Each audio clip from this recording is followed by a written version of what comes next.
আসসালামু আলাইকুম, স্বাগতম জানাচ্ছি বিবিসি নিউজ আন্তর্জাতিক সংবাদে। শুরুতেই সংবাদ শিরোনাম, এরপর বিস্তারিত। ট্রাম্পকে পাগল আখ্যা দিয়ে বিশ্ব নেতাদের আল-বারাদির হুঁশিয়ারি। ইরানের কাছে মার্কিন বাহিনীর গতিবিধি বিক্রি করছে চীনা কোম্পানি। ইরানে মার্কিন পাইলট উদ্ধারের সময় মার্কিন ইসরায়েলি হামলায় নিহত ৫।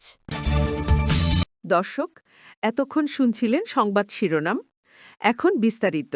আপনি যদি ইসরায়েলের ধ্বংস চান এবং মুসলিমদের পাশে থাকেন, তাহলে ভিডিওতে লাইক করে চ্যানেলটি অবশ্যই সাবস্ক্রাইব করে দিবেন এবং আপনার মূল্যবান মতামত অবশ্যই কমেন্টে লিখে জানিয়ে দিবেন। এখন বিস্তারিত। ট্রাম্পকে পাগল আখ্যা দিয়ে বিশ্ব নেতাদের আল-বারাদির হুঁশিয়ারি। মার্কিন প্রেসিডেন্ট ডোনাল্ড ট্রাম্পের সাম্প্রতিক কড়া হুঁশিয়ারি ও মধ্যপ্রাচ্য ইস্যুতে তার ভূমিকার তীব্র সমালোচনা করেছেন জাতিসংঘের পারমাণবিক নজরদারি সংস্থা আইএই সাবেক প্রধান মোহাম্মদ আল-বারাদি। ট্রাম্পকে পাগল, ম্যাডম্যান আখ্যা দিয়ে তিনি সতর্ক করেছেন যে ট্রাম্পের কর্মকাণ্ড পুরো অঞ্চলকে আগুনের গোলায় পরিণত করতে পারে। খবর এএফপি। সম্প্রতি সামাজিক যোগাযোগ মাধ্যম এক্সেভেরা এক পোস্টে আল-বারাদি উপসাগরীয় দেশগুলোর প্রতি বিশেষ আহ্বান জানান। তিনি লেখেন, উপসাগরীয় সরকারগুলোর প্রতি অনুরোধ, এই পাগল ব্যক্তি ডোনাল্ড ট্রাম্প পুরো অঞ্চলকে ধ্বংস করার আগেই আপনারা নিজেদের ক্ষমতা অনুযায়ী যা কিছু সম্ভব তা করুন। তিনি ট্রাম্পের কর্মকাণ্ডকে উন্মাদনা হিসাবে অভিহিত করেন এবং এটি বন্ধে জাতিসংঘ, ইউরোপীয় ইউনিয়ন, ফরাসি প্রেসিডেন্ট ইমানুয়েল ম্যাক্রন সহ চীন ও রাশিয়ার পররাষ্ট্র মন্ত্রণালয়ের দৃষ্টি আকর্ষণ করেন। ইরানের কাছে মার্কিন বাহিনীর গতিবিধি বিক্রি করছে চীনা কোম্পানি।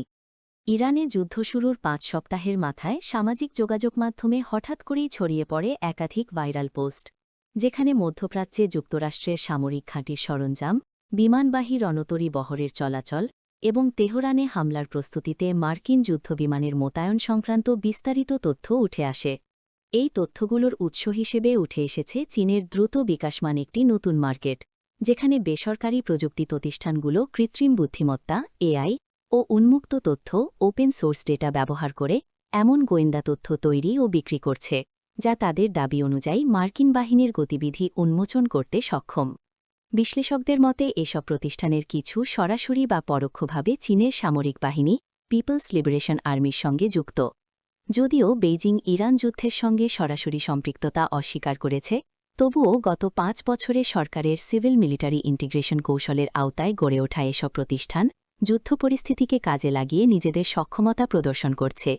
মার্কিন কর্মকর্তারা এ বিষয়ে বিভক্ত মত পোষণ করছেন।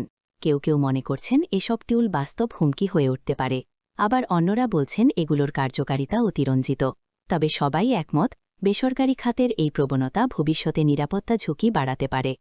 ওয়াশিংটনের আমেরিকান এন্টারপ্রাইজ ইনস্টিটিউটের বিশ্লেষক রায়ান ফেডাসিউক বলেন, চীনে ক্রমবর্ধমান বেসরকারি ভূস্থানিক বিশ্লেষণ কোম্পানিগুলো দেশটির প্রতিরক্ষা সক্ষমতা বাড়াবে এবং সংকটের সময়ে যুক্তরাষ্ট্রের বিরুদ্ধে প্রতিযোগিতা করার ক্ষমতা জোরদার করবে।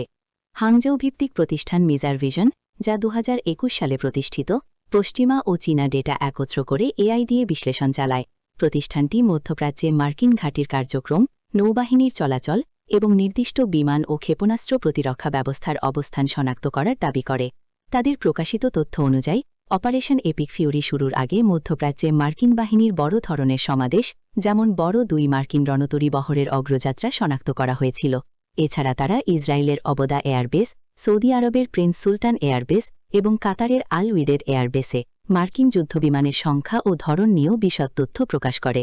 প্রতিষ্ঠানটি দাবি করেছে তারা মধ্যপ্রাচ্যে মোতায়েন করা অস্ত্র ও সরঞ্জামের অবস্থান দ্রুত শনাক্ত করেছে এবং মার্কিন রণতরীর জ্বালানি সরবরাহের ধরন পর্যন্ত বিশ্লেষণ করতে সক্ষম হয়েছে। অন্যদিকে একই ধরনের আরেকটি চীনা প্রতিষ্ঠান জিন আন টেকনোলজি দাবি করেছে তারা অপারেশন এপিক ফিউরি শুরুর সময় ২টি মার্কিন B-2A স্পিরিট স্টেলথ বোমারু বিমানের মধ্যে যোগাযোগ রেকর্ড করেছে, যদিও পরে তারা সেই রেকর্ড মুছে ফেলে। তবে মার্কিন গোয়েন্দা বিশ্লেষকদের অনেকেই এই দাবিগুলো নিয়ে সন্দেহ প্রকাশ করেছেন। তাদের মতে, চীনা প্রতিষ্ঠানগুলোর পক্ষে এখনও যুক্তরাষ্ট্রের স্টেলথ যোগাযোগ ব্যবস্থায় প্রবেশ করা সম্ভব নয়। ডেনিস ওয়াইল্ডার, যিনি আগে সিআইএর দায়িত্বে ছিলেন, বলেন, চীনের গোয়েন্দা ব্যবস্থার ওপর চাপ রয়েছে, তাই এসব কোম্পানি নিজেদের সক্ষমতা অতিরঞ্জিত করে দেখাতে পারে। তবে মার্কিন আইনপ্রণেতারা বিষয়টিকে গুরুত্ব সহকারে দেখছেন। তারা আশঙ্কা করছেন চীনের প্রযুক্তি খাত বাণিজ্যিক প্রযুক্তিকে সামরিক নজরদারির অস্ত্রে রূপান্তর করছে, যা ভবিষ্যতে যুক্তরাষ্ট্রের জন্য বড় হুমকি হয়ে দাঁড়াতে পারে। বিশ্লেষকদের মতে এই ধরনের বেসরকারি প্রতিষ্ঠান চীনের জন্য একটি কৌশলগত সুবিধা তৈরি করছে, যেখানে সরকার সরাসরি জড়িত না থেকেও এসব তথ্য ব্যবহার করতে পারে এবং প্রয়োজনে দায় এড়াতে পারে। উল্লেখ্য, ইরান চীনের দীর্ঘদিনের মিত্র এবং গুরুত্বপূর্ণ তেল সরবরাহী হলেও বেইজিং এখনও সরাসরি যুদ্ধে জড়ায়নি, বরং সম্প্রতি পাকিস্তানের সঙ্গে যৌথ বিবৃতিতে তারা দ্রুত যুদ্ধবিরতি ও শান্তি আলোচনার আহ্বান জানিয়েছে। এদিকে মার্কিন প্রতিরক্ষামন্ত্রী পিট হেগসেথ স্বীকার করেছেন, যুক্তরাষ্ট্রের প্রতিপক্ষরা ইরানকে কিছু গোয়েন্দা সহায়তা দিচ্ছে, তবে যুক্তরাষ্ট্র এ বিষয়ে সতর্ক রয়েছে এবং প্রয়োজন অনুযায়ী নিজেদের কৌশল পরিবর্তন করছে। ইরানে মার্কিন পাইলট উদ্ধারের সময় মার্কিন ইসরায়েলি হামলায় নিহত ৫। ইরানে ভূপাতিত মার্কিন F-15 যুদ্ধবিমানের নিখোঁজ ক্রু সদস্যদের উদ্ধারে পরিচালিত অভিযানের সময় মার্কিন ইসরায়েলি হামলায় অন্তত ৫ জন নিহত হয়েছেন। ইসলামী বিপ্লবী গার্ড বাহিনী IRGCর ঘনিষ্ঠ সংবাদ সংস্থা তাসনিম নিউজের বরাত দিয়ে স্থানীয় এক গভর্নর এ তথ্য নিশ্চিত করেছেন।